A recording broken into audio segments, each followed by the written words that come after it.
Bonsoir et soyez les bienvenus au Mexique où les Nouveaux Mondes vous proposent de pénétrer dans l'univers perdu des Mayas. Car à bien y réfléchir, vous et moi ne savons pas grand-chose de ceci. Généralement, la vision qu'on en a se résume à ce type de temple pyramide à escalier comme celui devant lequel je me trouve ici à Calakmul, l'une des grandes cités capitales mayas de l'époque.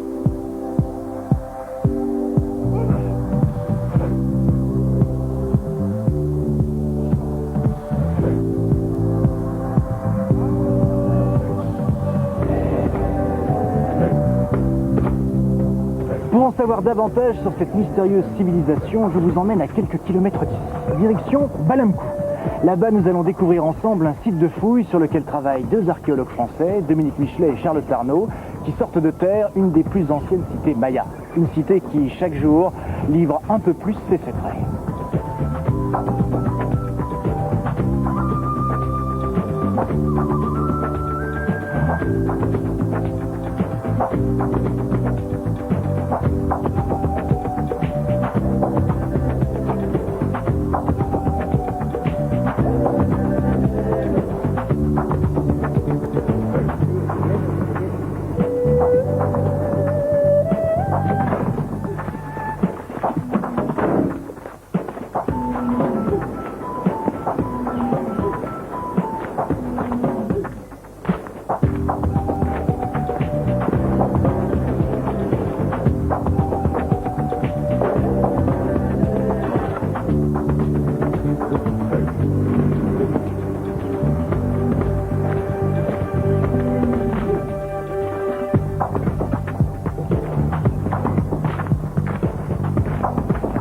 Nous voici sur le site de fouilles de Balamkou en présence de Dominique Michelet. Bonjour Dominique. Bonjour. Qui dirige ici ces fouilles archéologiques. Vous êtes donc archéologue de formation. Oui.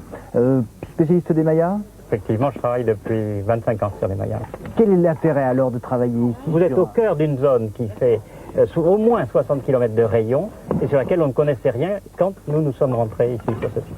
Ah, donc ici, vous découvrez encore des choses qui n'étaient pas connues concernant certaines périodes de la vie des Mayas. Oui, tout à fait. Et puis, on comble un trou géographique, si vous voulez, par rapport à l'ensemble du monde maya qui commence à être assez bien couvert. Mais là, effectivement, c'était vraiment un grand trou sur les cartes. Alors ici, autour de nous, on remonte à quelle année à peu près? Alors, à Balamkou, si vous voulez, le gros de l'occupation est quand même concentré du début de notre ère jusqu'aux environs de l'année 1000. Mais on a des indices d'occupation plus ancienne et d'occupation plus récente. En fait, on a une occupation qui pourrait aller sur 2000 ans. Je vais vous montrer deux petits fragments qui sont instructifs, qui sont justement, pour l'instant, dans l'état actuel des choses, nos deux éléments extrêmes de la chronologie. Oui. Ça, vous voyez, c'est un fragment de plat. Et ce qui m'intéresse particulièrement, c'est le décor qu'il y a sur le rebord, vous voyez. Ces lignes qui sont des lignes brisées. Alors ça, c'est un type de décor très connu et c'est daté, c'est très bien daté, c'est 600 avant Jésus-Christ. Avant Jésus-Christ? Avant Jésus-Christ. Et alors ça, c'est l'inverse. C'est le 14e siècle de notre ère. C'est un fragment d'encensoir qui a été découvert en surface de la place, qui nous montre que vers le 14e siècle, peut-être même le 15e, des gens venaient ici, qui habitaient probablement la région, pour faire un certain nombre de cérémonies, brûler de l'encens et rendre un culte à leurs ancêtres.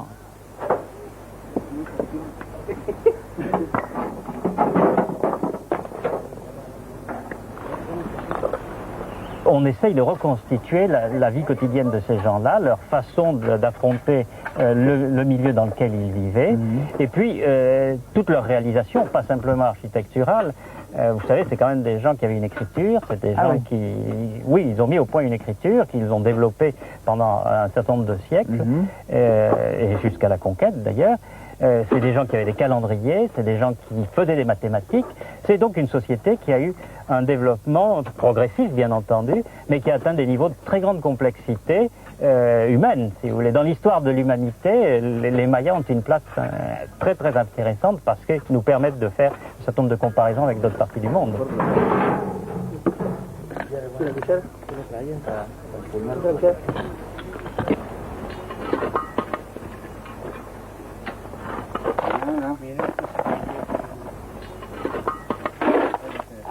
Et alors la question se pose de savoir à quoi sert ce temple et à quoi sert cette pyramide. Parce que à l'époque postérieure, les temples pyramides, ce sont des temples essentiellement funéraire et dynastique. Les pyramides sont funéraires et dynastiques, si vous voulez.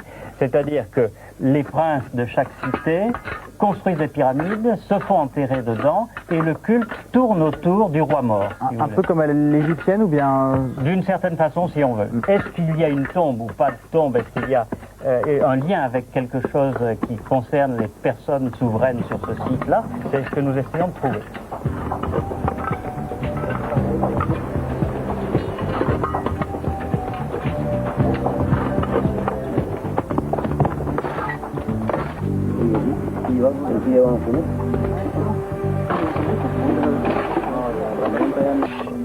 Alors là, qu'est-ce qu'on fait? Toutes les pierres ont été numérotées, on les a toutes démontées, on peut les remettre en place, étant donné qu'elles sont complètement chahutées par les racines, tout perturbées. Et donc, mur après mur, on fait un démontage et un remontage. Ah, c'est pas de la reconstitution. Donc en fait, sur quelques mètres carrés comme ça, on a pratiquement 1000 ans représentés. À peu près, oui. Environ 1000 ans. Oui. Je comprends, en effet. Alors évidemment, tout le monde ne vivait pas dans cette unité, sauf ces maisons tardives qui sont un peu plus populaires. La plupart des gens vivaient à l'extérieur, bien entendu. Ce serait intéressant d'aller voir à quoi ressemblaient les maisons de tout à chacun. Oui, alors on est en train d'en fouiller en périphérie, on peut y aller. Bon, ben, nous allons y aller découvrir tout cela dans un petit instant. Auparavant, je vous propose de partir à quelques milliers de kilomètres d'ici. Une équipe américaine vient de fouiller un site qui est intéressant et à plus d'un titre, puisqu'il permet de découvrir des vestiges d'une population bien moins connue encore que celle des Mayas. Il s'agit des Chachapoyas. Regardez.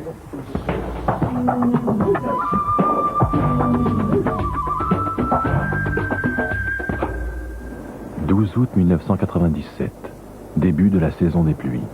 Dans un calme village péruvien près des sources de l'Amazone, deux personnages douteux arrivent avec, dans leur bagage, une étrange marchandise.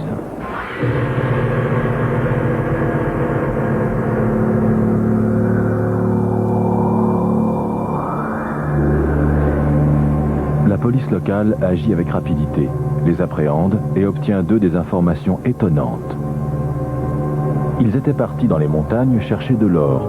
À un moment, à mi-hauteur de la falaise qui leur faisait face, l'un d'entre eux aperçut une sorte d'édifice donnant sur le lac sacré, la Laguna de los Condoros. Mieux que de l'or, ils venaient de découvrir, à leur insu, l'unique site funéraire de la civilisation précolombienne la plus énigmatique, les Chachapoyas, ceux qu'on appelait les guerriers des nuages.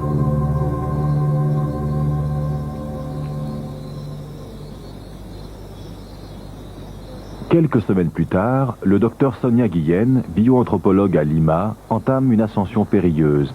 Il s'agit d'une mission d'urgence, protéger les vestiges des assauts d'autres pillards. Pour elle, c'est aussi le rêve de toute une vie de chercheur. Retrouver les restes humains d'un peuple dont aujourd'hui quelques ossements seulement sont conservés au musée de Lima. La légende parle de blonds aux yeux bleus, descendants des Vikings. Les historiens n'ont aucune confirmation. Ils savent seulement que les Chachapoyas ont occupé les Andes péruviennes du 9e au 15e siècle, avant d'être décimés par les armées de l'Empire Inca en 1475. Seules leurs cités de pierre sont bien connues. Alors que Sonia Guillen arrive sur le site, une partie de son équipe est déjà au travail. Perché à 100 mètres au-dessus du lac, une nécropole. Cet édifice, construit il y a plus de 1000 ans, est visiblement un royaume des morts.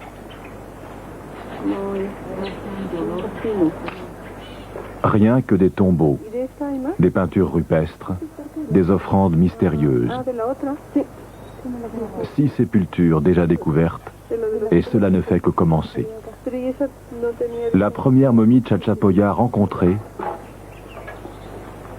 un bébé.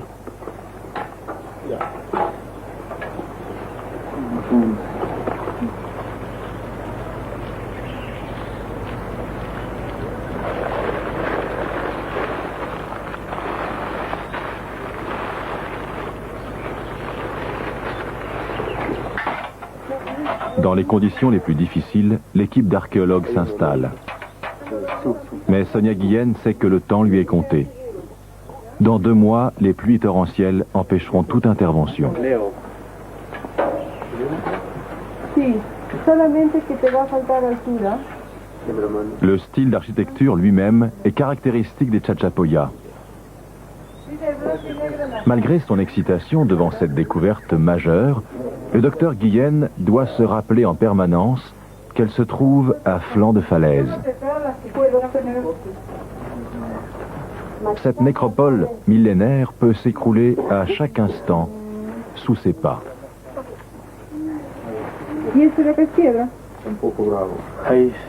Mais ce trésor vaut tous les risques encourus.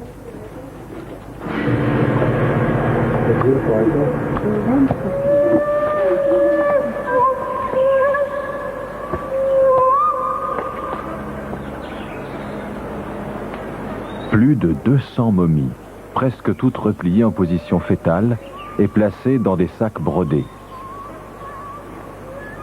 Mais pourquoi ces mains cachant les yeux? Pourquoi ces doigts ligotés? Et surtout, pourquoi la présence de hauts dignitaires incas dans ce cimetière de toute évidence Chachapoya? Dès que je l'ai vue de loin, je savais que cette momie serait fascinante. Grâce à cette déformation du lobe de l'oreille, on voit qu'il faisait partie des orejones, les aristocrates incas. Les traits sont fins, mais c'est un homme. Ce qu'il y a de plus étonnant ici, et ce que j'espérais trouver depuis longtemps, c'est l'évidence de la préparation du corps humain pour affronter le temps. On voit que ce corps a été momifié ailleurs avant d'être amené ici. Les narines portent encore les tampons de coton. Et sous la joue, entre l'os et la peau, on trouve de la laine naturelle que l'on mettait pour préserver la forme du visage. C'est une découverte fascinante. On avait entendu parler des momies incas par les chroniques de l'époque, mais on ne les avait jamais vues de nos yeux, puisque les conquistadors, par zèle religieux, ont voulu mettre fin au culte des ancêtres, et pour cela ont détruit les momies.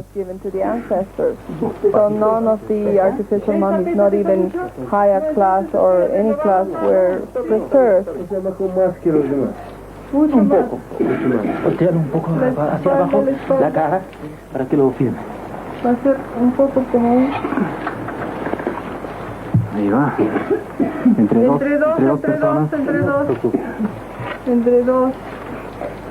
Entre dos y bien despacio porque es bastante pesado. La cara, no te olvides todo. De frente, entrégaselo a Mónica. Mónica, está pesado. À la différence des conquistadors, les civilisations indiennes assimilaient les croyances des peuples sur lesquels ils étendaient leur domination.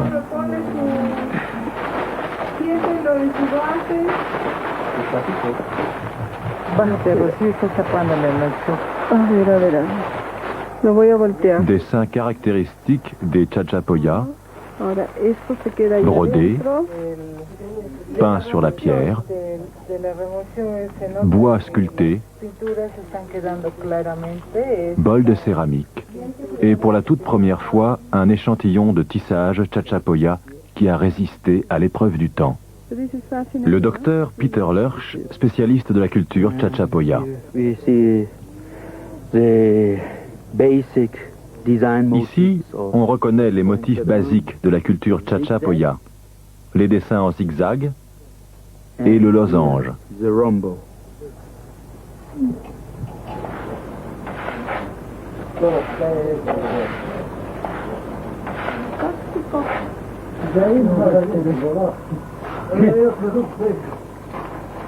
Polvo, Jerry. Siempre bien húmedas, ¿no? Bien húmedas. Sí. Mira. Quédate ahí, Leoncio, no vayas así, está bien. Muy pintada, ¿no? Pintada. A ver que salga hacia abajo. Si l'équipe extrait les momies de leur site funéraire, ce n'est pas sans une certaine gêne, voire même parfois une véritable angoisse. Les traditions sont puissantes. Ici, comme ailleurs, on ne dérange pas les morts. Mais les pillards ne sont pas loin. Ils ont déjà repéré et partiellement saccagé ce site. il est urgent de protéger ce qui peut encore l'être.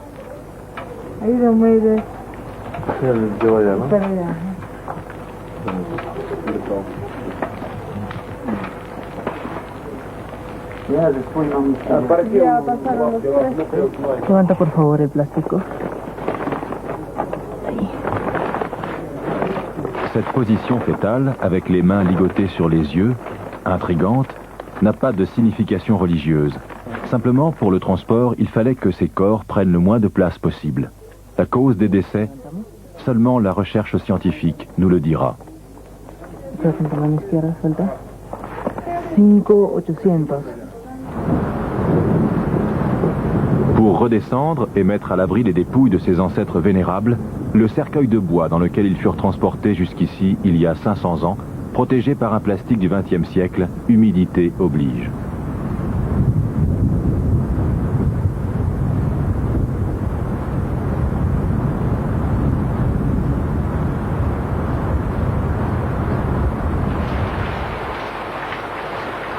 Si c'est la sécheresse exceptionnelle de ces grottes d'altitude qui a préservé jusqu'à ce jour ce jeune homme de 500 ans, un simple parapluie est aujourd'hui son seul abri.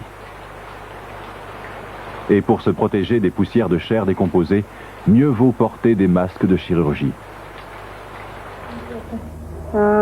Commence alors, pour le docteur Guillen, dans la salle commune de ce petit village, un travail qui, elle le sait, lui prendra au moins 5 années.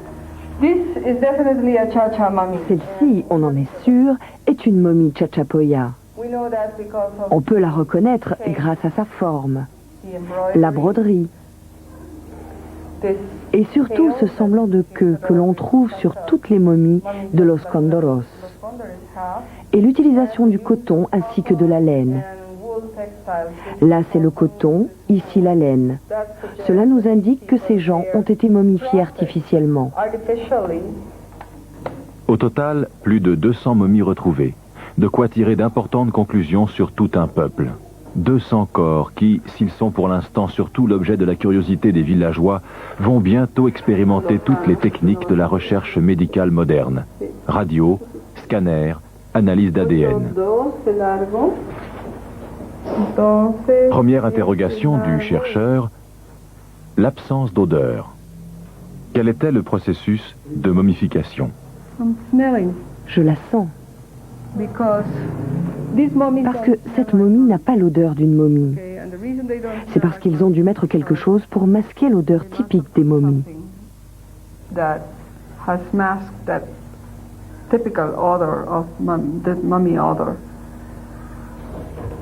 Sonia Guillen en est persuadée. Bientôt, elle pourra dire comment ils vivaient, comment ils sont morts, et s'ils étaient vraiment des grands blonds aux yeux bleus. Ce qui est sûr, c'est qu'ils portent des broderies Chachapoya. Il appartenait certainement à l'élite. L'état de ses dents montre qu'il a eu une bonne alimentation dans son enfance. Pas de caries, pas de maladies. L'usure normale pour quelqu'un entre 35 et 40 ans qui mangeait beaucoup de maïs, la nourriture de base de l'époque.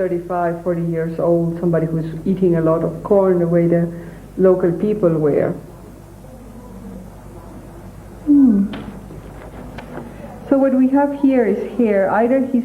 qu'on a ici, ce sont des cheveux. Sans doute l'offrande d'une pleureuse qui a été déposée auprès du corps. Et voici sa peau. Il reste quelques cheveux ici, de couleur rouge actuellement, mais cela n'est dû qu'à une réaction chimique. On voit ici les endroits où les pillards ont porté leurs coups de machette lors de la profanation des tombes.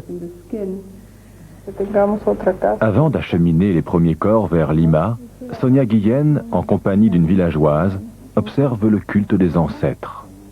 Quelques feuilles de tabac, une pomme, pour simplement demander aux esprits des morts de ne pas punir les vivants, de vouloir mieux les connaître.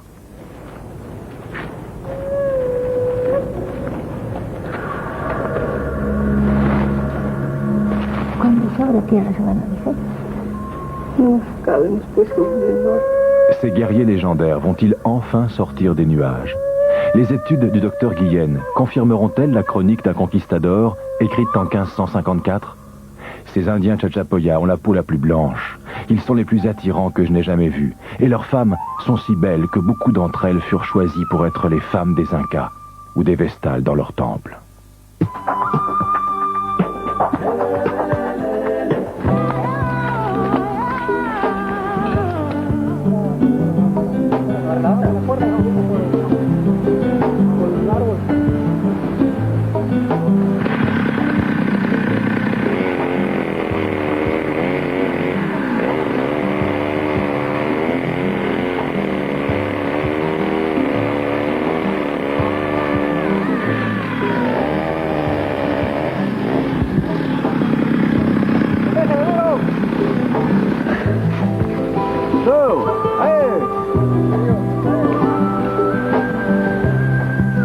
C'est une scène assez courante ici sur un site archéologique ou pas? Un arbre qu'on abat? Non, pas tellement. Hein. On abat le moins possible. Alors vous travaillez sur quoi plus précisément? Alors ici, nous travaillons sur une place qui a 3 bâtiments dont on pense, a priori, et ça se confirme, que ce sont de grandes maisons. De grandes maisons de l'élite. Ici, ce sont des gens riches qui se sont fait construire des maisons en pierre de taille, avec des décors. C'est vraiment déjà un niveau, c'est pas le niveau supérieur, mais c'est déjà un niveau assez élevé. Il paraît que vous aviez trouvé également des sortes de masques. Ce que nous appelons un masque, c'est un décor qui représente une espèce de monstre, le visage de face d'un monstre, dont on sait par diverses sources qu'en réalité il s'agit d'une représentation de la Terre. Il y a les 2 yeux ici, mais un œil a sauté parce que la pierre l'a écrasé, les pierres de sourcils, le dessous des yeux, il y avait un grand nez qui venait comme ça, et puis les dents, et comme c'est un animal qui est plus ou moins associé à un monstre à grandes dents, donc il y a des crocs ici, et puis ça qui est très important, ce que nous appelons les popes, parce qu'en maya ça veut dire nattes, hein, les nattes d'osier, c'est le signe du pouvoir.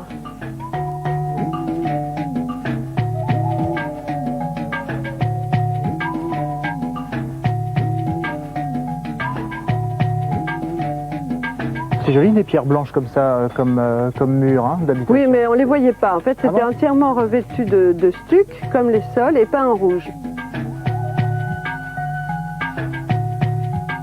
Rouge, l'explication, il y en aurait une ou pas? Oh, c'est probablement un des pigments les plus faciles à trouver. Ah, d'accord, oui. Et les moins chers. Il y a la pas couleur de symbolique rouge. Dans le rouge. Oh, sans doute, si, mais en l'occurrence, moi, je serais assez fonctionnelle et dire que c'était ce qui est le plus facile à obtenir pour peindre. La pyramide était aussi rouge ou bien? Pas d'indice. Pas d'indice, ouais. Pas que je sache, non. Je la verrais assez bien en rouge, mais enfin, ça, c'est une autre question. Est-ce qu'il y aurait d'autres lieux proches de Balamkou où on pourrait aller ensemble pour voir un petit peu quelles étaient les autres organisations de maisons de dignitaires comme cela? Le niveau supérieur, vraiment de rois très puissants, de familles royales puissantes, ce serait à Bécane.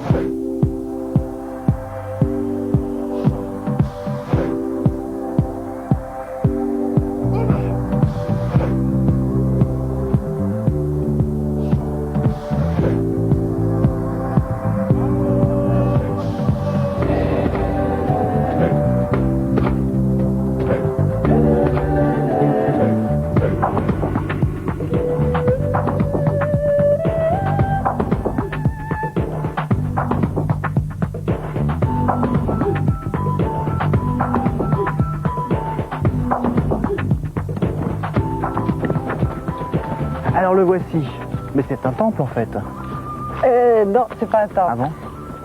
Il a l'apparence d'un temple, et en haut, à l'intérieur, c'est un groupe résidentiel, mais de nobles, vraiment riches et très isolés du reste du site. Hein.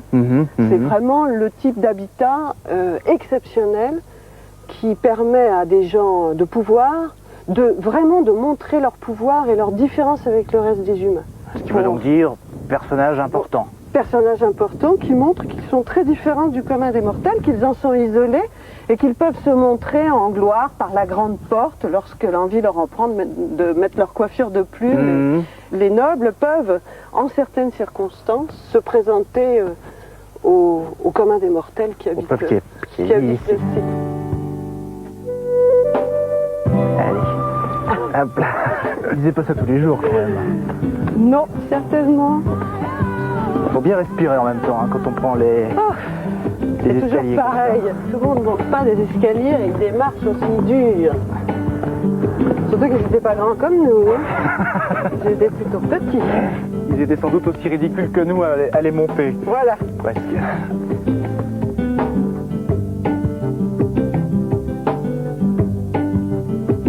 On a une idée en fait de la fonction de chaque pièce ou pas? Non. Quand on fouille ces pièces, il n'y a rien dedans. Il n'y a rien, il n'y a aucun vestige, on n'a aucun indice. Les gens ont balayé avant de partir, il n'y a plus rien pour nous. Alors bon, ce qu'on garde, c'est le mobilier maçonné. Tu vois, les lits, les banquettes, ce que nous appelons les banquettes, qui ne sont pas vraiment des lits, ce sont des sols surélevés sur lesquels on étendait des nappes d'osier. C'est quoi, c'est ce niveau-ci? Ce niveau-ci, sol surélevé, seuil et banquette ici qui occupe tout l'espace de cette deuxième pièce. C'est un lit. Oui, un siège, un lit, un trône, un siège d'apparat, un siège de réception. On met des nattes et des pots de jaguar. Ah d'accord, quand même, oui, pour que ce soit moins dur que ce que ce n'est. Oui, oui. Et nous le savons parce qu'il y a des représentations quand même sur la céramique. Sur les céramiques, il y a des ce sont les indices qui vous aident à mieux détailler. On voit des gouvernants, des dignitaires assis sur des pots de jaguar. Il y avait des fenêtres ou pas dans Pas de ces fenêtre. pièces-là? Pas de fenêtre du tout. Pas de fenêtre, c'est l'entrée, la fenêtre. L'entrée, la porte d'entrée très large donne la lumière. On peut la fermer avec des rideaux, mais il n'y a pas de fenêtre. Ce sont des espaces toujours longs et étroits en raison du toit voûté maçonné qui repose sur des murs. Bon, vous voyez la largeur des murs. Oui, oui. Hein? Oh, c'est impressionnant. Donc c'est toujours le même type d'espace, hein, long et étroit, et puis frais. Ça devait être relativement frais. C'est pas le cas aujourd'hui, il n'y a plus de toit. Donc on a toute la lumière et tout le soleil par le toit.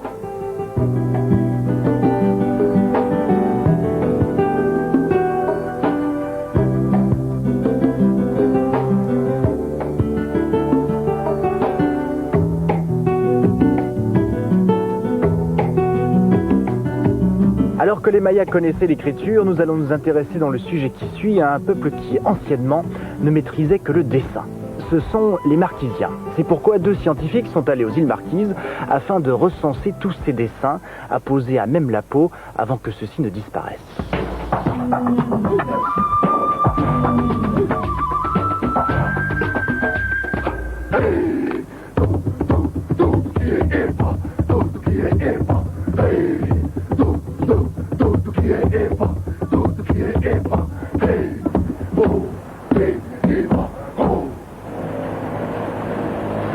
Nuku-Hiva, l'une des fameuses petites îles marquises perdues au beau milieu de l'océan Pacifique. Pierre Otino et le guide marquisien Rua Poetini partent pour une nouvelle mission. Je suis archéologue, donc je recherche tout ce que les anciens ont laissé. Évidemment, avant l'arrivée des Européens, les Marquisiens étaient très nombreux. On estime leur population à 100 000 habitants.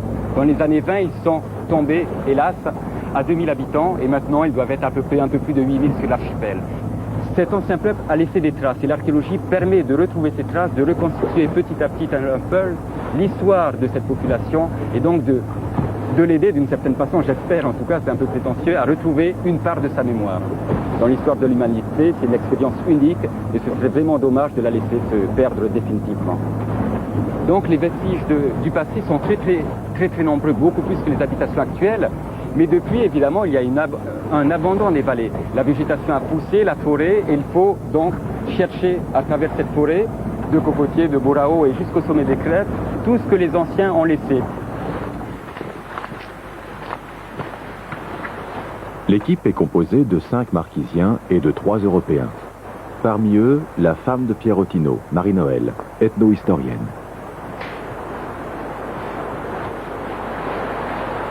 Premier objectif, dégager le site de Kauvaï parmi les centaines que compte l'île. Si rien n'est fait pour entretenir le site, la forêt mettra moins de 6 mois pour tout recoloniser.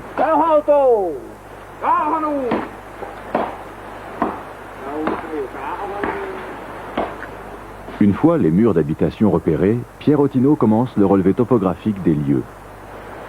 Ok, c'est bon. Les anciennes habitations, appelées pae-pae, font l'objet d'un relevé topographique précis. Au centre, le paqueo, un trou qui servait de frigidaire. Les premiers pétroglyphes apparaissent. Il faut aller les dénicher sous la mousse qui recouvre les rochers. Pétro signifie pierre et glyphe, signe. Les archéologues appellent pétroglyphe tout signe inscrit dans la pierre.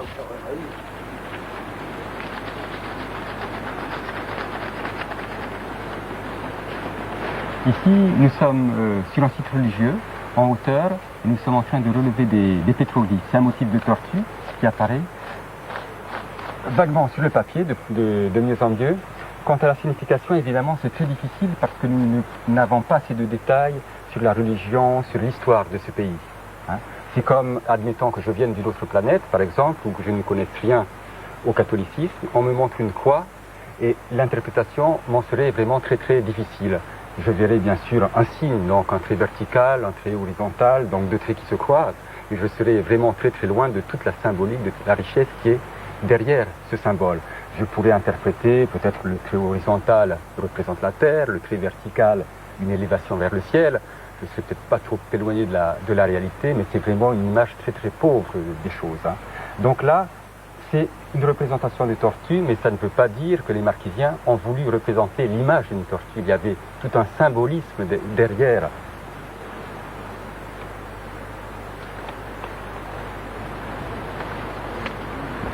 Chacun des sites va demander beaucoup de travail. La couche de mousse peut se reconstituer en moins de 3 mois.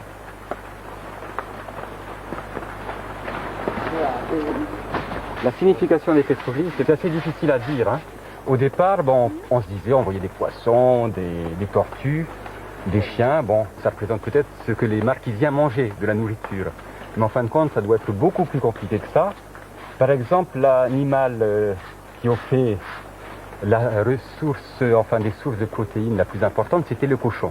Et vraiment, on en parle dans les légendes marquisiennes, tout le monde connaît le cochon, on le connaît par les fouilles, par ses ossements. Il n'est jamais représenté sur les pétroglyphes. Donc en fin de compte, ce n'était pas du caïcaï, de la nourriture que l'on représentait. On représentait des animaux symboliques. Par exemple, au Salomon, les gens du pays parlent toujours d'un chien très très ancien qui avait appris à leurs ancêtres pratiquement toutes les choses. Et ce chien, pour expliquer la façon dont on faisait les pirogues, s'était mis lui-même sur le dos et s'était ouvert le ventre. Donc il avait découvert la colonne vertébrale pour bien montrer l'importance de la quille. Il avait découvert ses côtes pour bien montrer l'importance des membrures. Puis il avait levé les pattes vers l'avant, les pattes vers l'arrière, et ce qui a symbolisé, représentait la proue et la poupe d'une pirogue. Ici, bon, on n'a pas de tête de chien, mais vous avez à l'avant des pirogues marquisiennes une tête qui avance quand même, qui n'est pas franchement progdate, mais le menton avance vers l'avant. Donc il y a peut-être un symbolisme assez fort, mais qui nous échappe entre le chien et la pirogue. On remonte un peu. Ouais, là on voit bien les doigts, le bras. Et là il y a une tête, tu vois, mais elle est à peine marquée. Là on voit bien les doigts. Le travail de nuit est obligatoire. Pour mieux repérer les nombreux dessins gravés dans la pierre, surtout quand ils se chevauchent, chaque trait est souligné au pastel, pour ne pas abîmer la roche.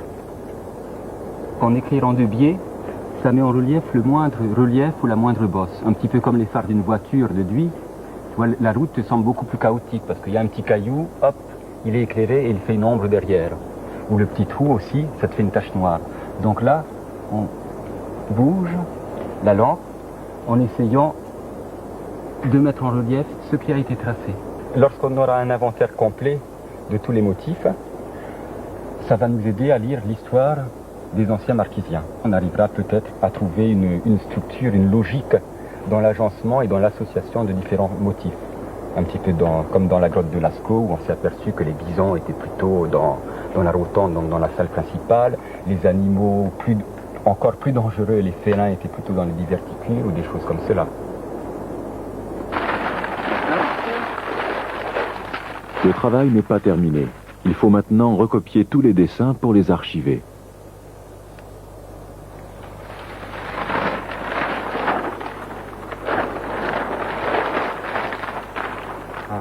C'est bon? Ça a bien marché, hein. Il ressort très bien.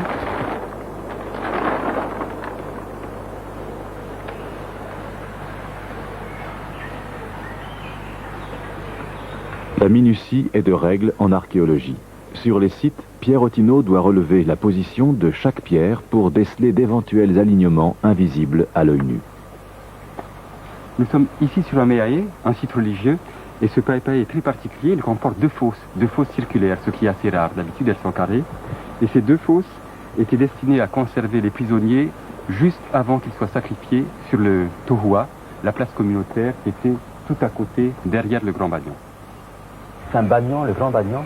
Oui. Tumuawa, hein. Et Aoua, en oui. marquisien. C'est vraiment un arbre très très important. Et les marquisiens le plantaient préférentiellement sur les sites tapous, parce que c'était un arbre sacré.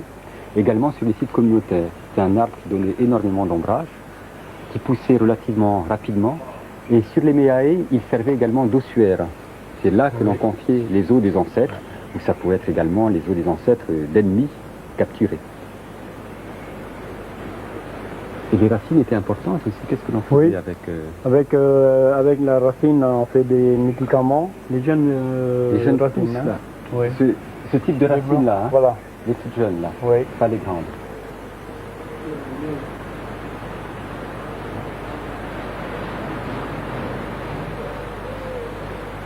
L'archéologue et son équipe doivent explorer toutes les vallées de l'île à la recherche de nouveaux vestiges. Il leur faut accumuler un maximum de relevés topographiques et de dessins gravés, mais aussi prendre des photos d'ensemble pour tenter de reconstituer le passé, dont les seuls témoins sont de trop rares gravures du 19e siècle.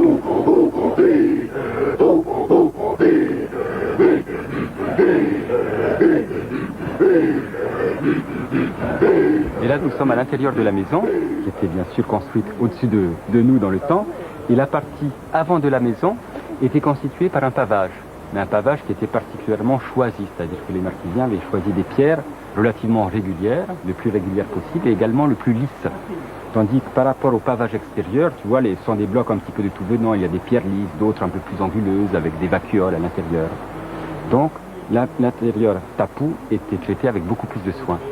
Et à l'arrière, évidemment, bon là c'est un amas chaotique qui est relativement organisé, disons la surface a été rendue homogène, parce qu'il était recouvert de feuilles et de nattes de plus en plus fines qui servaient de lit.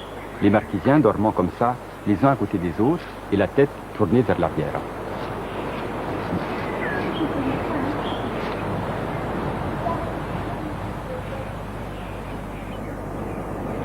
Roua guide les archéologues vers les sites les plus reculés de son île.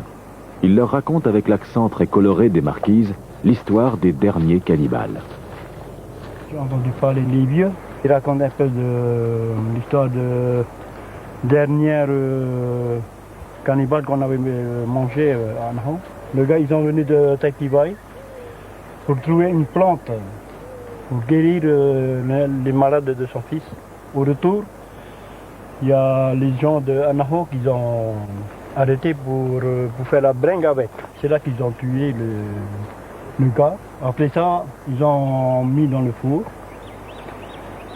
Ils ont partagé entre Anaho et Hatihe. Oui, en fin de compte, c'est ça à peu près. Il a été consommé, disons, à l'extrême fin du 19e. C'est à peu près par là, mais bien à la gauche de l'arc-en-ciel. Derrière l'arc-en-ciel, là où il y a un petit coin de mer bleue, c'est la baie d'Anao. Là où il a été capturé par les gens qui l'ont un peu fait fêter.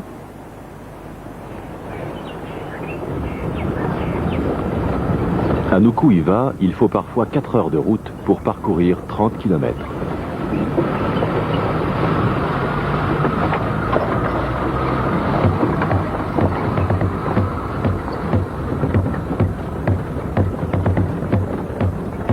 Aujourd'hui, l'île de Nukuiva résonne des chants marquisiens. Les habitants retrouvent peu à peu leur tradition.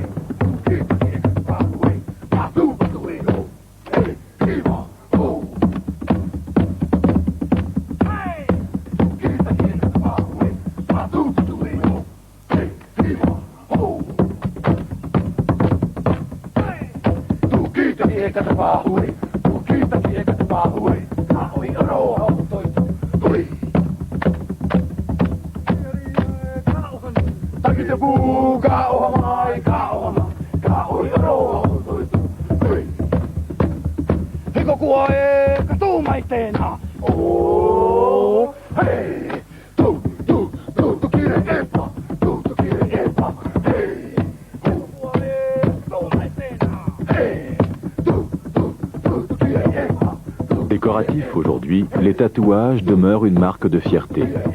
Autrefois, les motifs tatoués sur tout le corps, de la tête aux pieds, racontaient la vie du guerrier et de son clan. Renouveau des tatouages, mais aussi renouveau de la sculpture des tikis, comme celui-ci, réalisé dans les années 80. Le tiki, c'est une représentation d'ancêtres. Et donc, chaque famille avait ses tikis, ses représentations d'ancêtres, un ou plusieurs tikis. Il y en avait de toute taille, en pierre ou en bois. Les tribus elles-mêmes avaient leur divinité, leurs ancêtres qui avaient été divinisés. Donc il y avait certainement des centaines, voire des milliers de tikis. Mais hélas, actuellement, bon, la plupart de ces tikis ont disparu. Tous ceux qui étaient en bois, en fin de compte, n'ont pas résisté aux intempéries. Et ceux en pierre, ceux qui étaient les plus maniables, les plus petits, donc ont été cachés, détruits ou plutôt emportés par les premiers navigateurs, par tous les personnes qui sont passées au marquis. Aujourd'hui, en bonne partie grâce au travail de Pierre et Marie-Noël Ottino, le passé des îles Marquises est rendu à leurs habitants.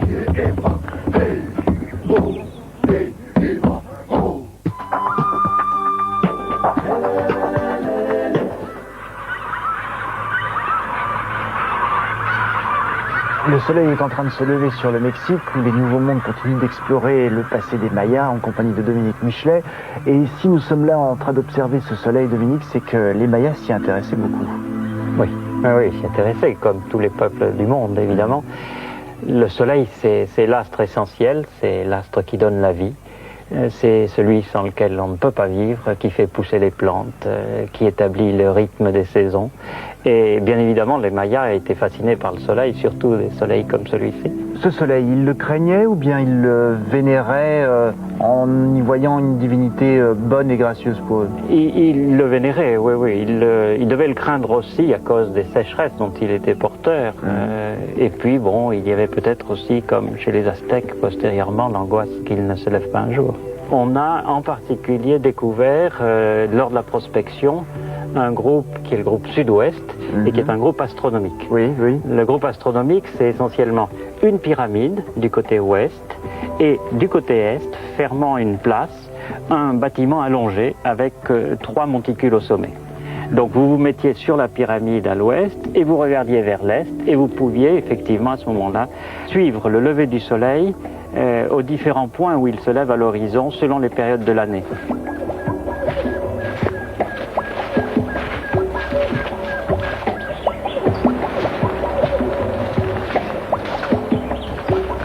C'était pas l'observation fine qui devait intéresser tant que ça les prêtres, c'était plutôt d'avoir des marqueurs généraux de façon à monter le culte autour de cette observation du déplacement du soleil, déplacement apparent du soleil à l'horizon. Ils calculaient la course du soleil. Est-ce que ces calculs leur permettent également de prévoir certains événements? Oui, en particulier les éclipses. On a tout à fait l'enregistrement d'éclipses futures qui sont enregistrées à un moment pour l'avenir. Et même à très très long terme. Sur plusieurs années, plusieurs dizaines d'années? Plusieurs centaines d'années, et même probablement au-delà de l'existence de la civilisation maya. Il faudrait vérifier dans le détail, mais il y a certainement des éclipses prévues par les Mayas vers 600-700 qui n'ont pas eu encore lieu et qui auront lieu après l'année 2000. Qui était présent dans ce groupe et qui se mettait donc à calculer la course du soleil? C'est une affaire de spécialistes, de prêtres, de chefs, et ça ne se partage certainement pas beaucoup. Maintenant, les rituels qui étaient associés à toutes ces connaissances-là, eux, et certainement engager une partie de la population, voire toute la population. On peut supposer qu'il y avait des rites solaires où la population était conviée. Puisqu'on parle de calcul, est-ce que celui-ci était comme le nôtre, décimal, ou bien il était différent? Non, il était différent. D'ailleurs, c'était pas spécifique aux Mayas. En Mésoamérique en général, il y a eu progressivement ou assez rapidement mise en place d'un système vigésimal, c'est-à-dire sur une base 20. Au lieu d'avoir une base 10, 100 000, etc., on était sur une base 20, 400, multiple de 20 toujours. Et puis par ailleurs, alors, l'autre élément important, évidemment, de l'arithmétique maya et mésoaméricaine en général, c'est qu'il y avait la connaissance du zéro. Il y avait eu la conceptualisation de l'unité nulle. Il l'avait. Oui, ça rend des services considérables, évidemment, quand on cherche à faire des calculs et à noter des éléments arithmétiques. Est-ce qu'il y a d'autres indices qui vous aident dans cette étude? L'iconographie, bien entendu, ça c'est essentiel. Et à Balamkou, on a un document remarquable qui est la frise qui était à l'origine de la découverte du site. Oui, cette fameuse frise en stuc, c'est ça? Oui, alors là, c'est un document limité, mais c'est un document d'une très grande richesse. Et on va le décrypter ensemble alors. Si vous voulez.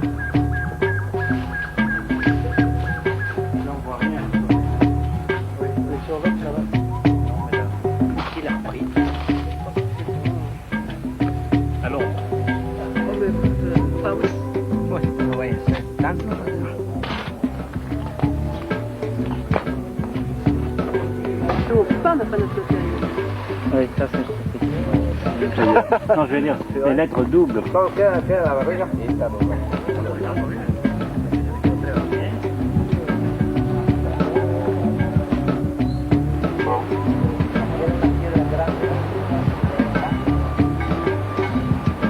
Esa es la buena, la más alta. Bueno.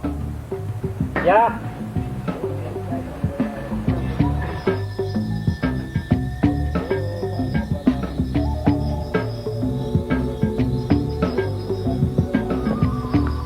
Donc voilà. Oh, mais elle est superbe. Alors ce qu'il faut bien comprendre, c'est que là nous sommes au niveau du toit d'un palais, dont on voit la porte ici, la porte principale. Il y avait 3 portes.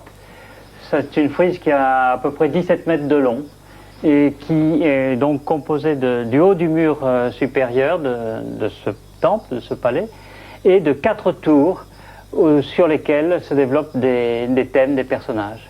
Donc la personne qui habitait dans ce bâtiment était très importante. C'était vraisemblablement le roi de Balamkou de l'époque. Ouais. Oui. Alors que raconte en fait cette frise? Est-ce qu'elle a une vocation, une fonction particulière? Elle se développe sur 3 registres. On a une partie inférieure, qui est celle-ci, c'est le monstre de la terre.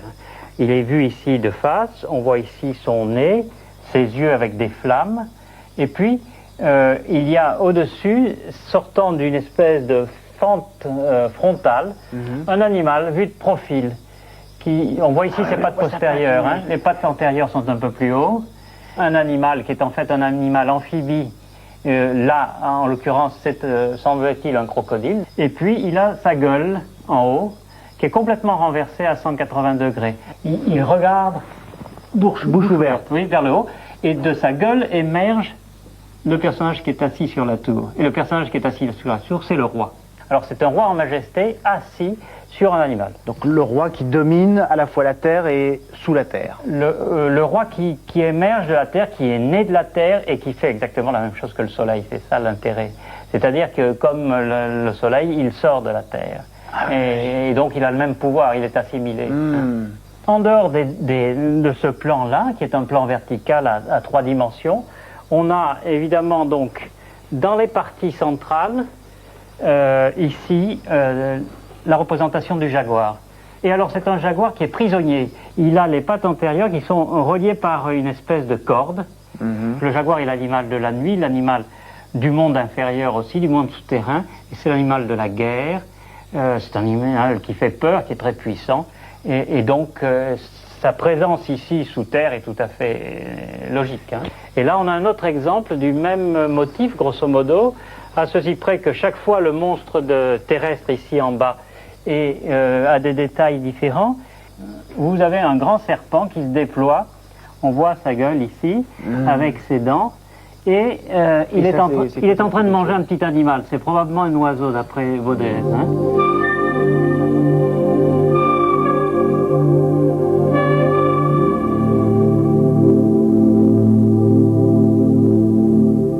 On se retrouve dans un instant, toujours au Mexique, pour continuer notre exploration du passé des Mayas.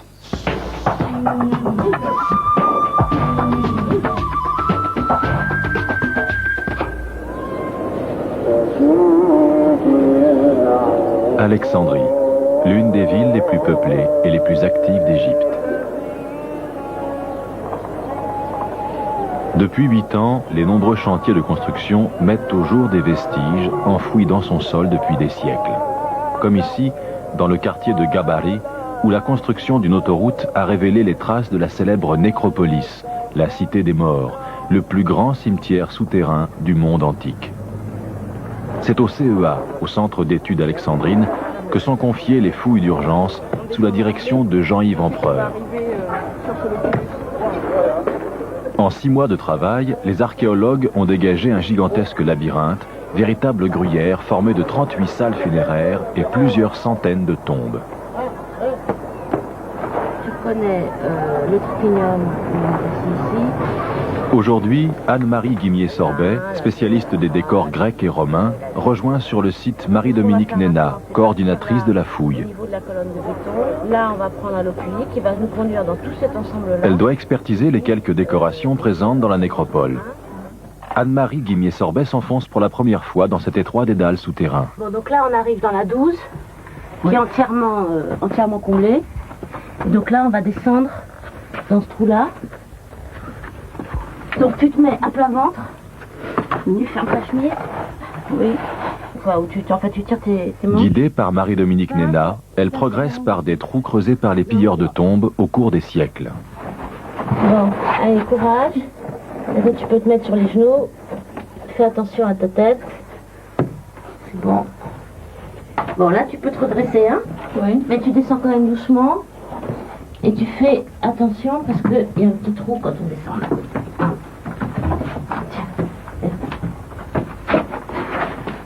Donc voilà. Hein? Ce sont les pilleurs de tombes qui ont vidé ces alvéoles, creusés dans les parois, et où l'on déposait les corps. Accès à l'ouest, c'est vraiment gruyère, dans tous les sens. Alors ensuite, ça a été perturbé, hein, tu vois, bon, trou de voleur des deux côtés, une qui va dans cette pièce-là, une autre qui va dans la pièce au contrebas. De ces Grecs enterrés à Gabari au IIIe siècle avant Jésus-Christ, il ne reste plus ici que quelques inscriptions et un tas d'ossements. Le trou que tu vois là-bas, il vient de la pièce dans laquelle on est parti. D'accord. Hein, oui, tu vois, tout, là, tout communique. Bon, là, fais attention parce qu'on va rentrer dans une pièce qui a quand même base de plafond. Viens à côté de moi. Regarde cette petite merveille là. C'est super, oui. Hein, donc les consoles, petite console, simple. Bon, visiblement, ça n'était pas peint, mais c'est très finement mouluré. Ah oui, c'est fin, hein, non, oui, c'est tout à fait bonne qualité. Hein, là. Ce que je me demande, tu vois, c'est ce que c'est que les traces là qu'on a. Ce sont des coups d'outils. Hein. Ce qui est amusant, c'est que ces moulures, en fait, elles sont faites pour faire jouer les ombres et les lumières. Ouais.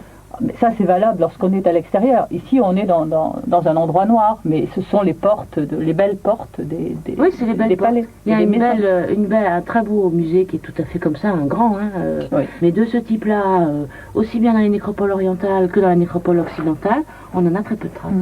Pour les Grecs, le royaume des morts devait être le reflet du monde des vivants. Les façades des tombes étaient la reproduction en miniature des façades de maisons, palais, temples. Fondée au IVe siècle avant Jésus-Christ par le conquérant macédonien Alexandre le Grand, Alexandrie est à l'origine une vaste colonie grecque installée en Égypte. Elle deviendra l'un des pôles culturels et politiques les plus importants de l'Antiquité, rival d'Athènes, puis de Rome. Le phare, 7e merveille du monde, le musée, la grande bibliothèque, le temple de Cléopâtre en ont fait sa gloire et sa richesse.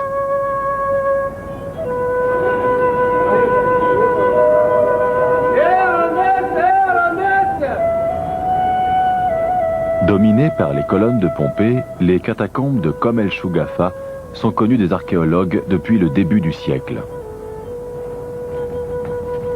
Jean-Yves Empereur y pénètre par les 100 marches du puits funéraire par lequel on descendait les morts.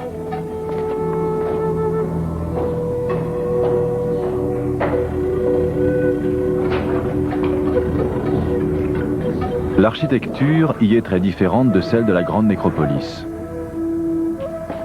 Construites beaucoup plus tard, au 1er siècle après Jésus-Christ, ces catacombes surprennent par leur style fait d'un mélange étonnant des traditions grecques et égyptiennes.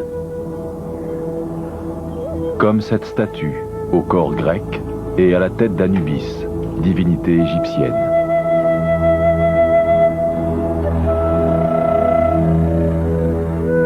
Marie-Jeanne, dessinatrice du Centre d'études alexandrines, relève une fresque dans l'une des tombes découvertes en 1902.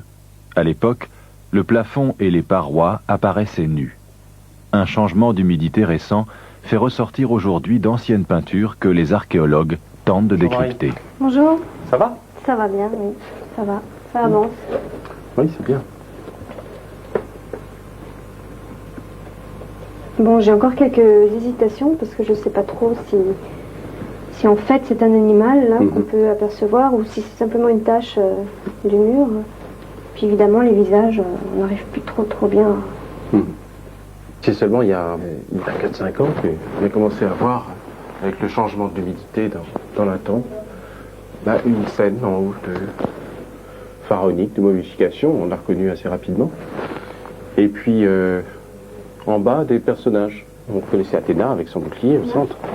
Et puis déesse là-bas, on l'a interprété assez rapidement comme Artémis. Et puis à droite, un autre personnage féminin, on ne savait pas trop qui c'était. Oui, d'ailleurs, elle a une drôle d'attitude. Une drôle d'attitude. Et on a pensé un jugement de Paris au départ. Ah bah oui, les trois... Ouais. Mais en fait, ça marchait pas très bien, parce que non seulement il manquait Paris, mais l'attitude des personnages, on dirait qu'ils craignent quelque chose. Devant les difficultés pour identifier la scène, dont une partie a été détruite par un trou de voleur, Jean-Yves Empereur demande l'avis d'Anne-Marie Guimier-Sorbet. Elle découvre un tableau hors du commun, mais dont elle ne peut donner qu'une explication incomplète. On retrouve ici une des toiles que Mary Jane a faites en interprétant ce qu'il reste sur les murs. On retrouve ce qui est tout à fait exceptionnel, ce registre de style égyptien, scène de momification d'Osiris avec Anubis et les deux sœurs, Isis et Nephthys. En dessous, le registre grec, où on peut reconnaître, à coup sûr aujourd'hui, Artémis, Athéna, peut-être Aphrodite, mais bien sûr, le trou de voleur nous cache une partie de la scène et ce qui ne nous permet pas de comprendre exactement sa nature.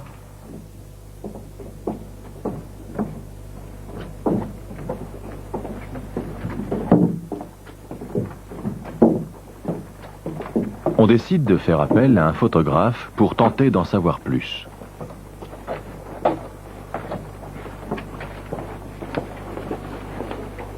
André Pell, photographe du CNRS, a réussi il y a 20 ans à faire réapparaître grâce aux rayons ultraviolets des inscriptions apparemment effacées d'un parchemin médiéval. Le CEA lui demande de tenter la même expérience pour les peintures de Komel Shugafa.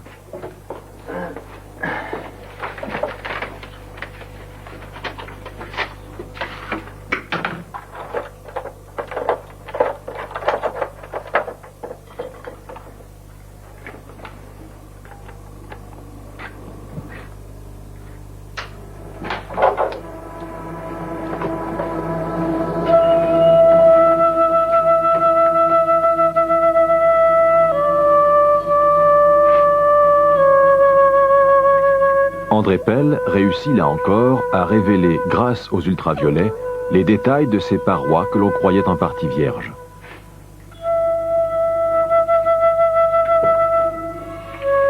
Les photographies qu'il prend montrent que l'ensemble de la tombe et même le plafond étaient couverts de peinture.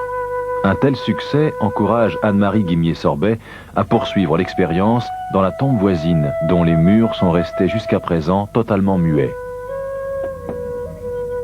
Cette deuxième tombe est la jumelle de la précédente, construite sur le même plan.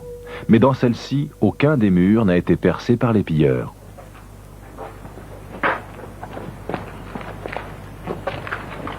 Anne-Marie Guimier-Sorbet espère enfin comprendre le mystère de ces parois muettes.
Après un relevé minutieux de ces nouvelles peintures, la scientifique peut enfin résoudre l'énigme posée par les fresques de la première tombe. Dans la première tombe, on n'arrivait pas bien à comprendre le registre grec parce que nous avions ce trou de voleur. La chance a voulu que la tombe 2 ait le même type d'iconographie et que les UV nous permettent de voir cette partie qui est le char d'Hadès. Hadès, c'est donc le dieu des enfers, et il sort donc de la terre qui s'en trouve, il attrape Perséphone et l'enlève. L'enlève bien sûr pour l'emmener dans les enfers. C'est le symbole de la mort. Alors en fait, cette apparition nous a permis de comprendre l'ensemble de la scène qui se déroule en 3 tableaux. Sur la paroi gauche, nous avons, selon la tradition littéraire, Perséphone au milieu de ses compagnes en train de cueillir des fleurs. Puis, deuxième épisode, la terre s'entrouvre, le char d'Hadès en sort, Hadès empoigne Perséphone, et puis le troisième épisode, nous l'avons aussi, ce qui est très rare, il s'agit du retour de Perséphone, puisque Perséphone sort d'une faille de la terre et remonte dans le monde des vivants. C'est évidemment la scène de résurrection. C'est ainsi que les Grecs représentaient le renouveau des saisons. C'est-à-dire qu'à chaque printemps, Perséphone sort des enfers, remonte sur la terre et fait pousser les plantes.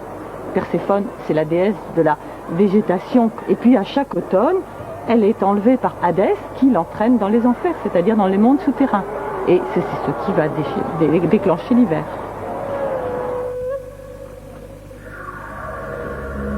Ces fresques prouvent, une fois de plus, que les Grecs d'Alexandrie avaient adopté au cours des siècles certains dieux égyptiens qu'ils vénéraient tout autant que les leurs. Mais pour la première fois, ces 2 peintures racontent, chacune dans son style, exactement le même mythe, celui de la résurrection, ultime symbiose des religions.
Voilà des fouilles qui continuent en haut de la pyramide Maya de Balamkou, Dominique, et qui progressent étonnamment. On est à combien de mètres maintenant ici? Bon, on va frôler les 3 mètres de profondeur, ce qui est un peu limite, mais Greg peut en parler puisque c'est lui qui surveille cette fouille depuis le début. Bonjour Grégory. Bonjour. Qu'est-ce qu'on peut en dire pour le moment, puisque au départ, ce que vous recherchiez, c'était une tombe, ou en tout cas les traces d'un tombeau? Oui, oui, oui. Donc, pour l'instant, on n'a aucune évidence d'une tombe. Est-ce que ça veut dire alors que la fonction de cette pyramide pourrait être différente des autres? C'est une possibilité, oui. Oui. À cette distance-là, vous préférez arrêter les fouilles? Là, ça risque d'être très dangereux parce que comme on peut le voir, c'est du remblai qui n'est pas colmaté par un liant quelconque. Donc, il suffit d'enlever une pierre en bas pour que tout s'effondre. On aura au moins une information d'ordre chronologique puisqu'il sort beaucoup de matériel. Oui, il y a encore de la céramique. Tout ça, ça fait partie des débris du remblai, tout ça, ça vient de là. Oui, on a de la céramique décorée. Par exemple, là, un tesson excisé. Ah oui. Mais ça, si ça dit quelque chose. Non, moi je ne connais pas ça. Ça a l'air d'être plutôt un cylindre, mais c'est le type de décor qui me surprend, moi, parce que... Pourquoi? Je ne connais pas tout à fait ce genre de décor, mais enfin, je ne suis pas non plus spécialiste de céramique de ces périodes-là, donc il va falloir regarder dans la littérature s'il y en a déjà. Donc en fait, de toute façon, même s'il n'y a pas de tombeau, une recherche comme celle-là permet de trouver des indices et de décrypter d'autres choses. Oui. Ah oui, tout à fait. Puis c'est jamais perdu en fait. Ah non, non, mais de toute façon, l'évidence négative est une évidence aussi. Enfin, je veux dire, il n'y a pas de sépulture associée au temple, ça veut dire que le temple n'est pas funéraire, ça c'est clair. Si on a vraiment la certitude que c'est le cas, on apprend beaucoup de choses en définitive. Ça permet de montrer aussi que la construction s'est faite en une fois. C'est-à-dire que ce ne sont pas plusieurs étapes de construction, mais en tout cas pour ce qu'on a fouillé ici, ce remblai colossal a été monté en une fois.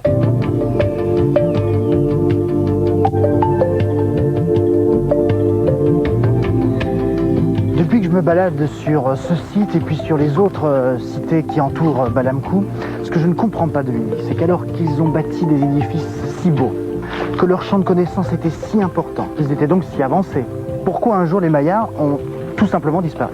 Les Mayas, en tant que Mayas, n'ont pas disparu, en tant que peuple, n'ont pas disparu.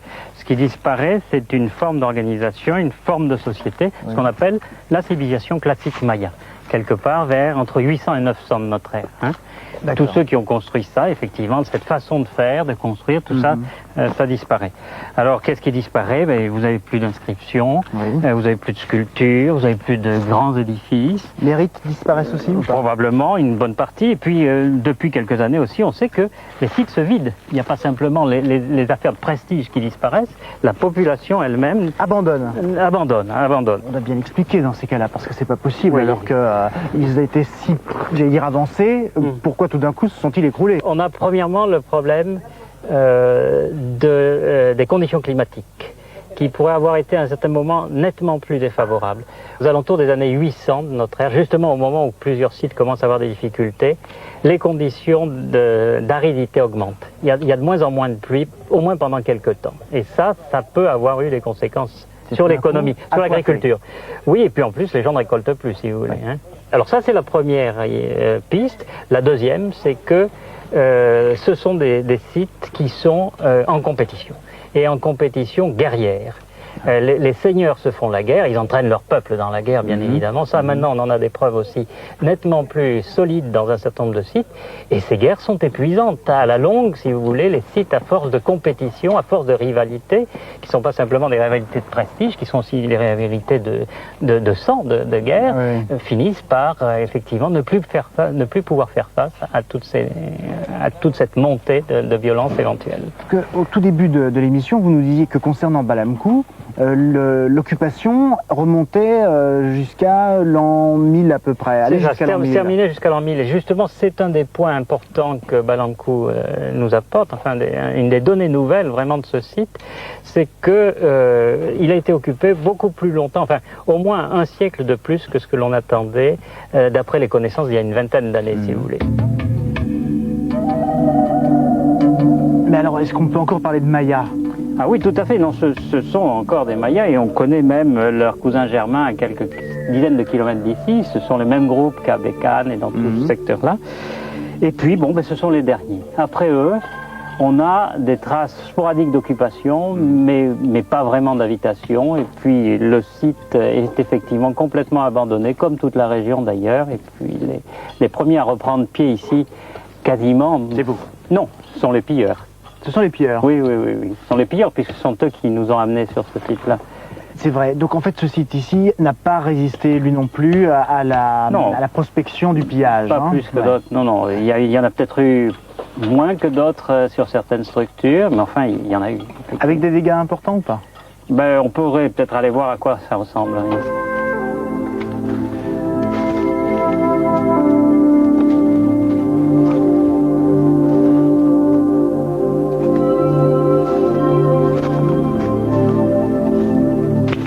Alors voici donc non pas une grotte naturelle, mais le travail des pilleurs. Oui, exactement. Bon, c'est un des exemples dans ce site-là. Et c'est gigantesque, c'est presque un chantier à lui tout seul. Ah oui, là c'est une équipe qui est venue. Ils ont dû venir à 5-6 peut-être. Et puis ils ont passé un certain nombre d'heures à la baramine ou au pic. Et ils ont donc fait une tranchée comme ça. Puis quand ils ont estimé qu'il était à la bonne profondeur, un tunnel pour aller chercher. Alors ça, c'est assez périlleux quand même, parce que c'est un remblai qui n'est pas tout à fait stable, pour aller chercher une éventuelle tombe. Et puis dans cette tombe, évidemment, tout le matériel qu'il y a avec. Donc ce qui les intéresse avant tout, c'est des objets d'art, des poteries, des choses comme ça. Alors dans la région, vous avez deux choses qui sont particulièrement prestigieuses dans les tombes, qui sont assez faciles à sortir pour des gens qui ne sont pas des spécialistes. Vous avez des poteries polychromes, parce que ça se vend très bien, avec en général des dessins extrêmement bien faits. Il y a tout un public pour ça. Combien à peu près? Vous dites ça se vend plutôt bien. Des dizaines de milliers de dollars quand elles sont très bien faites. Hein. Ah oui. Sur les marchés internationaux, pas ici bien entendu. Et puis vous avez éventuellement des parures en jade en particulier. Oui. Vous avez des bracelets, des colliers, des masques en jade. Ça c'est plus difficile à sortir parce que ce sont des mosaïques. Donc ça vient en tout petits morceaux si vous voulez. Et ensuite, il faut les recomposer, ces mosaïques de jade. Est-ce que parmi les pilleurs, on trouve parfois les Mayas d'aujourd'hui? Bah, il faut pas se voiler la face. Il y a probablement des pilleurs d'origine maya. Je veux dire, la délinquance est partout. Enfin, c'est une forme de délinquance. Bon, vous avez les bandes organisées qui travaillent sur commande d'ailleurs dans certains cas. Ce sont les plus dangereuses, bien évidemment. Il y a des monuments, des stèles, par exemple, qui sont arrachés par hélicoptère. Je veux dire, ça représente énormément de moyens de la part des gens qui commanditent tout ça. Puis vous avez un pillage beaucoup plus banal qui consiste aussi, pas trop dans la région, mais dans notre région du monde maya aussi, qui consiste à aller chercher les pierres, évidemment. Vous avez des pierres taillées en façade. L'individu qui veut se faire une belle maison, il n'a pas à se payer une carrière et un carrier pour sortir les pierres. S'il a un site à côté de chez lui, il va autant faire son marché. Voilà, exactement. Elles sont déjà taillées, et puis en plus, elles sont d'époque. Oui, il faut les transporter. Oui, c'est un peu le souci. C'est un peu le souci. On parlait des Mayas d'aujourd'hui il y a un instant. Est-ce que tout à l'heure, il est possible d'aller à leur rencontre? Je pense. Oui. Ils sont pas très loin d'ici? Il y en a quelques-uns. Il y en a encore quelques-uns. Oui, oui. Mais auparavant, je vous propose de voir un autre type de fouille, sous-marine cette fois-ci. Il s'agit d'un navire qui livre peu à peu ses secrets. Regardez.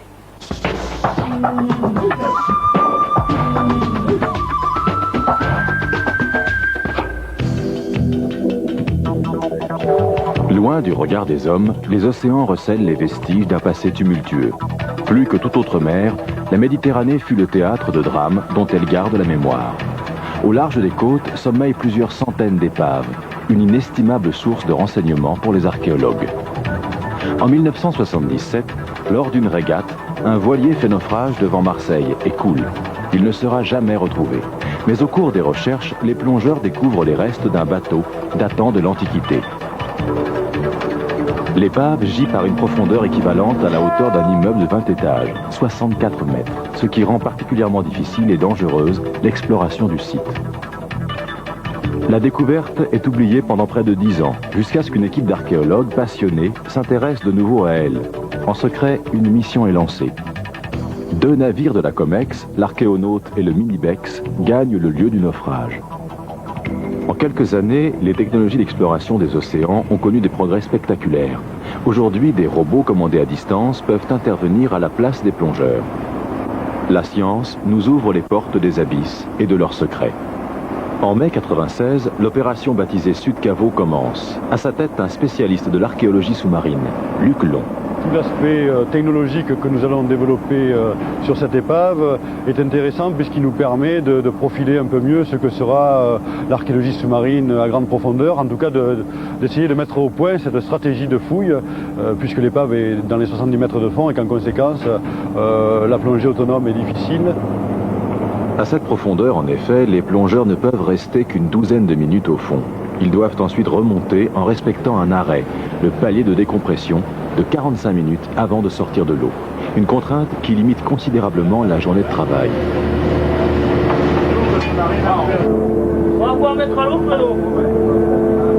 Première phase de l'exploration, localiser l'épave avec précision. Cela ne s'annonce pas facile car sur le site, les courants sont violents et la visibilité très faible. La solution, la voici. Un robot baptisé Achille est envoyé en reconnaissance.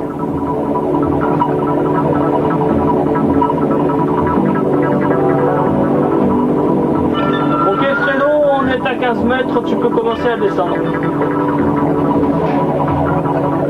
Des heures durant, Achille, piloté depuis la surface, explore le fond, transmettant les images filmées par sa caméra.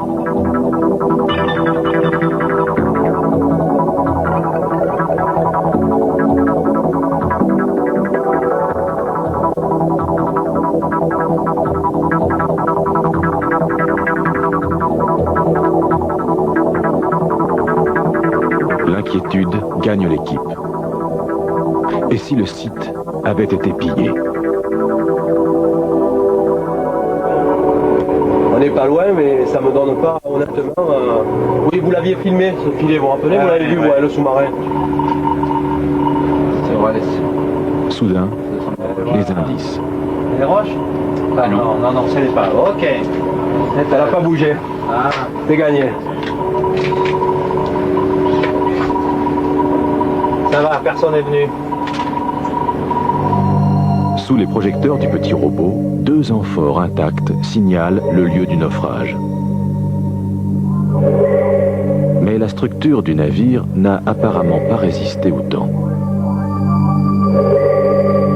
Là, on essaie de faire un premier schéma du site.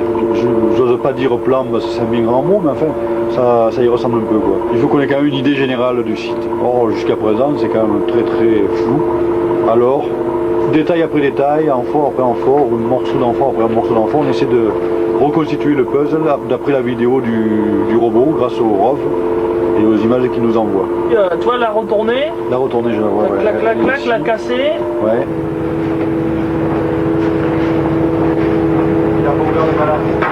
Deuxième phase de l'opération, Luc doit photographier le site afin d'organiser les fouilles. Cette fois, c'est un sous-marin de poche qui entre en scène, le Remora 2000. Ok Nicolas, mise à l'eau. Ok.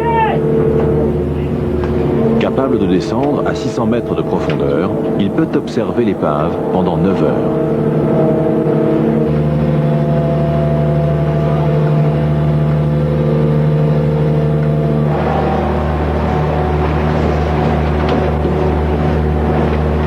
Un plongeur libère le curieux engin d'exploration.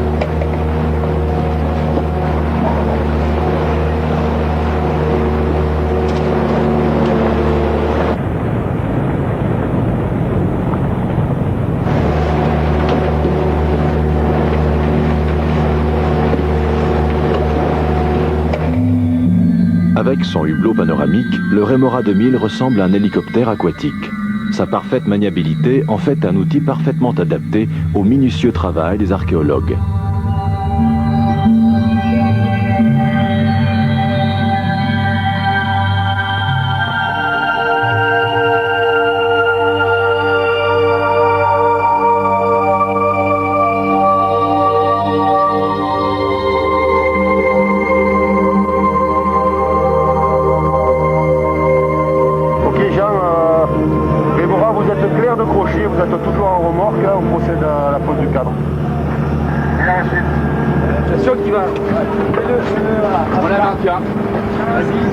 Voilà, c'est bon là. Il reste un peu de place pour les Sous l'eau, la taille des objets est déformée. Un cadre disposé à côté des amphores donnera une échelle précise aux photos. Accroché au bras du sous-marin, le cadre est libéré par Achille, preuve de la parfaite complémentarité des 2 appareils.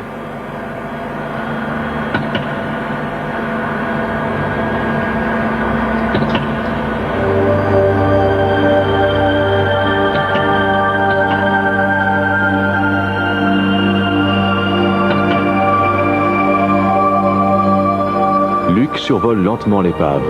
Chaque détail, soigneusement repéré au préalable, est photographié sous plusieurs angles. Un relevé qui permettra de reconstituer le site sur ordinateur.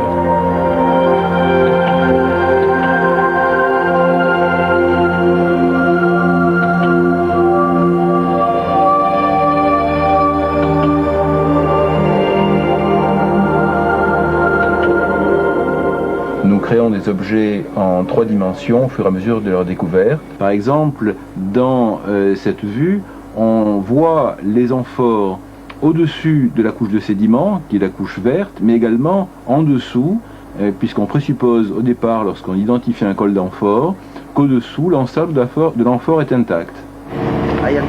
Des informations précieuses, car d'après la disposition des amphores, l'archéologue pourra déduire la taille et la forme du bateau, et peut-être même l'origine du naufrage.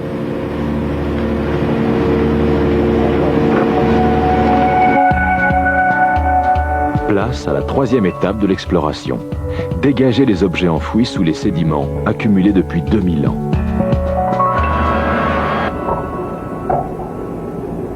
Une fois de plus, c'est un robot, muni d'un Karcher celui-là, qui facilite la manœuvre. Il disperse en douceur la couche de sédiments qui recouvre l'épave.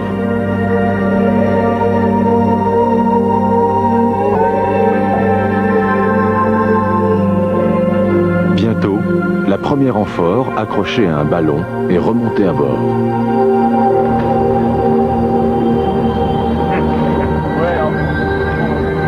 Une passionnante enquête commence.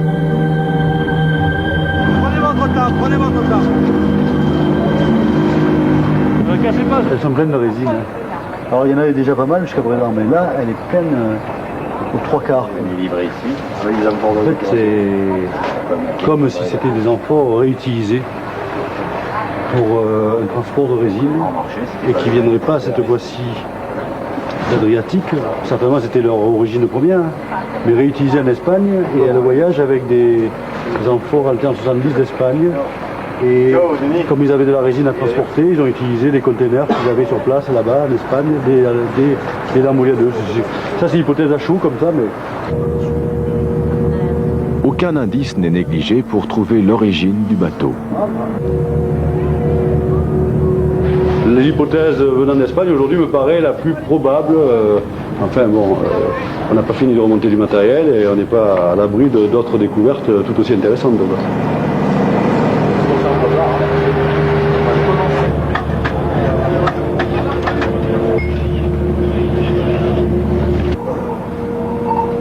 L'équipe fait une découverte importante, l'ancre du navire. Grâce à un ventilateur fixé sur Achille, elle est bientôt dégagée. Elle livrera peut-être de précieuses indications sur la nature du bateau et les circonstances de l'accident. Maintenant, le souci c'est de numéroter les objets et de prélever les objets qui sont à la surface, pour pouvoir les étudier aussi à terre, les dessiner, regarder les timbres en détail. J'espère qu'on trouvera des marques de potier. Le bras articulé d'Achille, prolongement de la main de l'archéologue, place délicatement des petits ballons lestés et numérotés dans chaque amphore répertorié.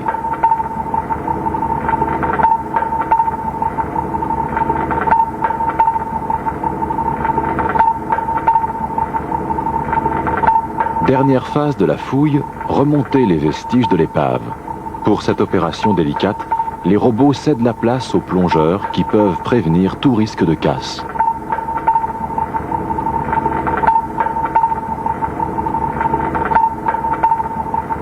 C'est en étudiant patiemment chaque pièce découverte, en utilisant chaque indice, que Luc et son équipe s'efforceront de reconstituer les circonstances du naufrage. Donc notre objectif maintenant, c'est d'enlever le matériel qui a été pris sur le plan tridimensionnel afin de le récupérer et surtout de le mettre à l'abri du pillage éventuel. Protéger le site, rien laisser apparaître à la surface pour éviter justement que des plongeurs aventureux n'aillent à cette profondeur au-delà de 60 ou 65 mètres essayer de récupérer du matériel, ce qui serait d'une part dangereux pour eux et puis surtout ce qui détériorerait le site, quoi.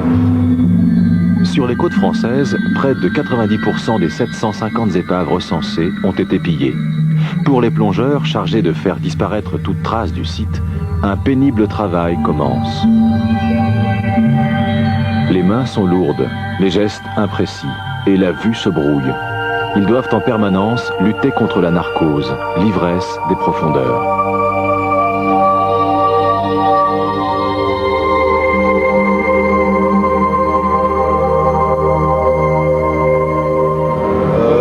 La plus difficile, c'est celle-là sans doute, c'est qu'on a réussi à adapter les sous-marins et les robots à ce type de mission. Et je me rends compte que c'est de loin le plongeur qu'on maîtrise le moins dans ce cadre, dans ce type d'opération par rapport aux sous-marins et aux robots, quoi.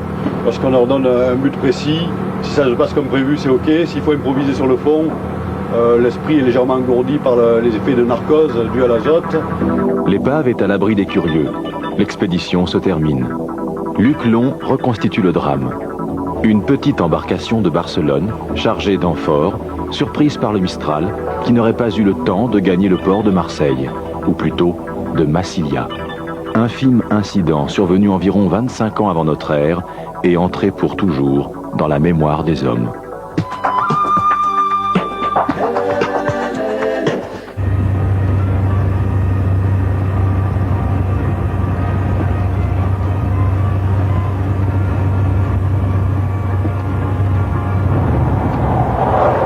Et alors là, on a quitté Balamkou, on va vers où exactement, Dominique?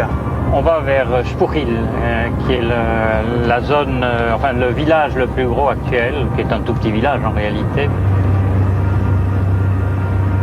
Pendant toute la conquête et au-delà, c'est une région qui s'est avérée complètement vide. Pratiquement, les Espagnols n'y sont guère rentrés, ils se sont guère aventurés. C'est une raison particulière? Ça n'avait pas un intérêt exceptionnel pour des gens qui étaient de tradition agricole ou minière. Et les Mayas eux-mêmes n'étaient pas là ou en tout petit nombre. Et ils n'y sont revenus progressivement qu'à ce siècle. Enfin, il y a même quelques dizaines d'années seulement. Oui. Par rapport à une raison économique ou bien politique? Ceux qui subsistaient avaient été concentrés par les Espagnols. Il y a eu ce qu'on appelle des réductions de villages. C'est-à-dire qu'on les a regroupés pour, d'une part, mieux les évangéliser, et les faire sortir du paganisme, et deuxièmement, mieux les exploiter économiquement aussi, et les contrôler administrativement. Quand on parle des Mayas, j'allais dire antiques, en tout cas les anciens Mayas, on dit souvent d'eux qu'ils étaient sanguinaires. Pendant des années, au contraire, on a dit que les Mayas étaient des gens extrêmement pacifiques. Et là, on se fourrait le doigt dans l'œil de la même façon. Parce que, d'une part, on a des traces de sacrifices. Hein, oui. C'est des gens qui ont pratiqué les sacrifices depuis belle lurette. Mais chez les Mayas, on n'a jamais eu de preuve de sacrifice de masse.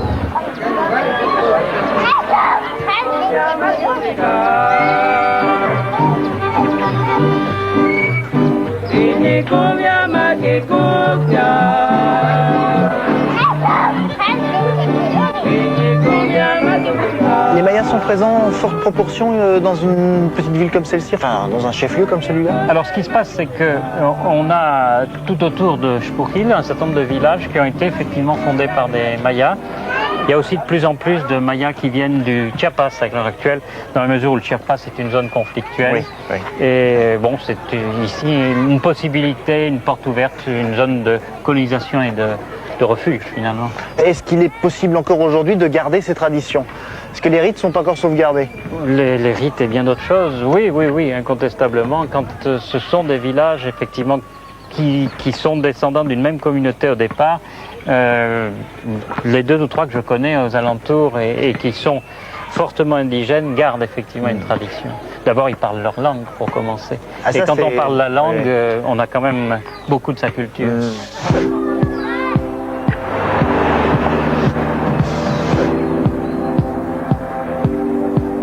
Dominique, nous sommes presque arrivés à la fin de cette émission. Par rapport à l'objet d'étude qui est le vôtre sur Balamkou, quels sont pour le moment les grands points positifs de votre observation? Par rapport à nos objectifs initiaux, on est peut-être qu'absolument ravis dans l'immédiat, puisque on avait choisi ce groupe essentiellement pour étudier la période du classique ancien, et on est servi puisqu'on est sur une pyramide classique ancien.